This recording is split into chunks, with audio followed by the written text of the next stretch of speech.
evening, cult members, and welcome to Pop Culture Cult. I'm Sean. I'm Janice. And welcome to our review of Wrath of Man, the newest Guy Ritchie, Jason Statham joint to come to theaters. We actually saw it in a theater. Yay. We're not going to do a spoiler review, but we did want to talk about this movie a little bit because we have talked about in other things in the past that we really missed going to the movies. Yeah. And this was not our first movie back. We saw Scott Pilgrim vs. the World and Dobie for the 10th anniversary last weekend, but this was the first new release that we got to see in the theaters. Yes. Yep. So I'm prefacing all of that with you feel that particular reasoning is why maybe we like this more than we probably should have? Maybe. I don't know. I don't think so, but it was something that kind of came to my head. That's why I wanted to end up doing the review tonight. Yeah. Was I just kind of felt like we like Guy Ritchie. We've talked about this in the past. We really like King Arthur, The Way of the Sword, the one with Charlie Hunnam. Yeah. And we really like Guy Ritchie as a filmmaker, as a storyteller in general. We like Jason Statham for his badassery. So we were going to be in on this movie no matter what to go see it. Right. But I just felt like for a moment it was like, did we really like this because it's the first real movie, like a new movie we've seen in the theaters? But I don't think. I don't think so. I mean, we talked about it on the way home about all the reasons why we liked it, and I think they were valid reasons. Yeah. I don't know. There may be a little. There might be a little recency bias, but also a little bit of the we got to go to the theaters. Yeah. Maybe. This is a remake of a 2004 movie called Cash Truck. Yep. And when we were walking out, I said apparently, Guy went and spent a holiday with Quentin Tarantino. Yes. Because it is a told out of order storytelling. Yeah. Not as much dialogue as what Quentin has, but that's only like a Kevin Smith level of kind of dialogue. But it didn't have it didn't have the Quentin kind of 20-minute sitting around a coffee table talking about milk, building tension kind of scene. Right. But it did have that kind of Quentin-esque out of order storytelling, misdirection. The cinematography was much the same way. And stuff. Yeah. I felt that too when we were watching it. I felt like felt a little Quentin-esque. Which isn't bad. Like no. it's not a criticism. Quentin too.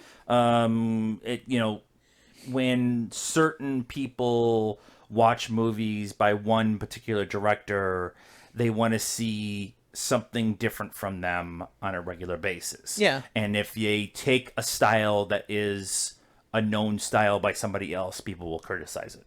So I don't think that that's necessarily good going on here, but I just felt it was very Quentin-y kind of movie. This is actually Quentin's 13th movie, which is really what right. He directed under the pseudonym of Guy Ritchie. Right. So this did not have the talking about that. This did not have the Guy Ritchie handheld camera as you're running. Yeah, there was scene wouldn't really have worked here. It was a lot more like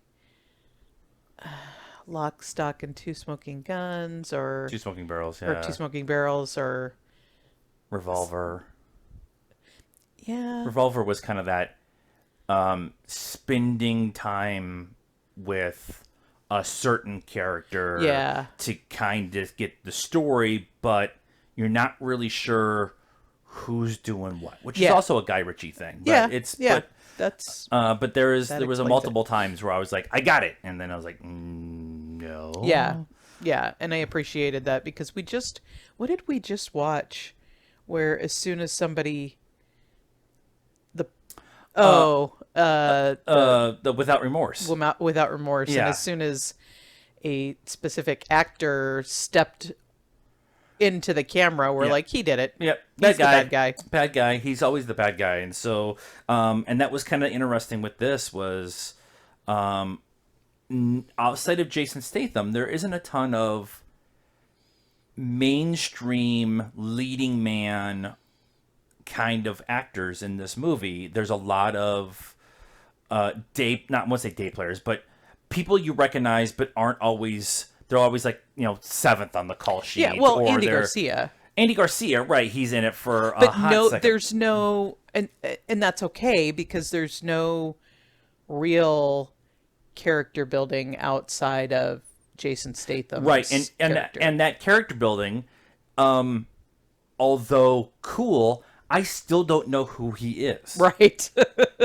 And I'm pretty sure I could watch this movie 6 more times and still not know who he is. No, and I think that was on purpose. I mean, you know more about him than you do anyone else in this, any other character in this movie. Yeah.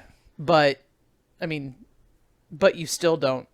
You still don't know. They don't answer who he is. You get Jason, or you get Scott Eastwood. Scott Eastwood in it. You get Josh Hartnett in it.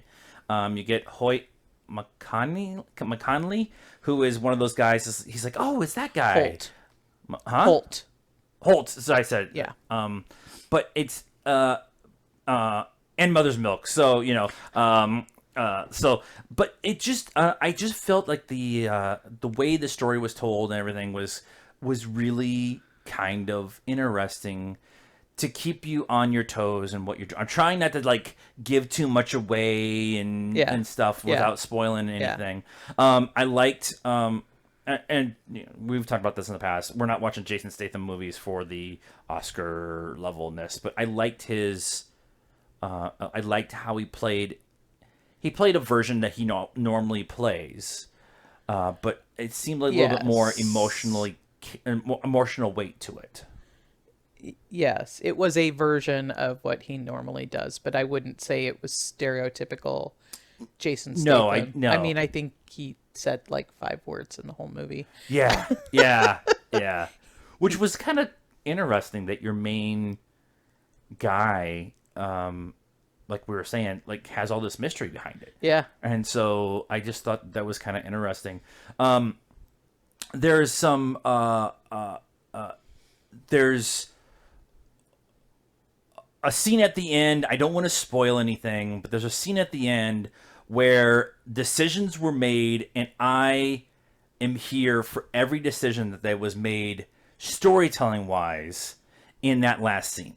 And so if you are in a mood to go to a movie theater and see a movie like this, I'm not saying this is the best movie in the world and anything like that, but if you're ready to go back but you don't want to watch the 20th or 30th anniversary of Top Gun because Top Gun 2 is coming out sometime, right? Or you want to get some Oscar... Too Fast, Too Furious, because the Fast and the Furious are we will, but 30 are coming out. No, you're gonna go see Too Fast, Too Furious in the theater? I would. What I'm trying to say is, if you don't want to go see a movie that's already been out for the last 20 years and you're ready to go back to the movie theater, this is a good one to do. This is a good one to do. It's not going to ask a lot of you. You're still going to be enjoyed, and you're still going to enjoy it, and you're not going to go home crying, which is pretty much all the Oscar bait movies that came out this year. Let's give it a score. Out of 10? Well, normally we do 5, but I've been wanting to go to 10 for a while. Okay, so I think the last one we did was 10. Out of 10. We're going to do it out of 10. I'm at 73%. 73? Percent. 10. So, sorry, 7.3%. I'm at a 7. Oh my god. I'm at a 7.5.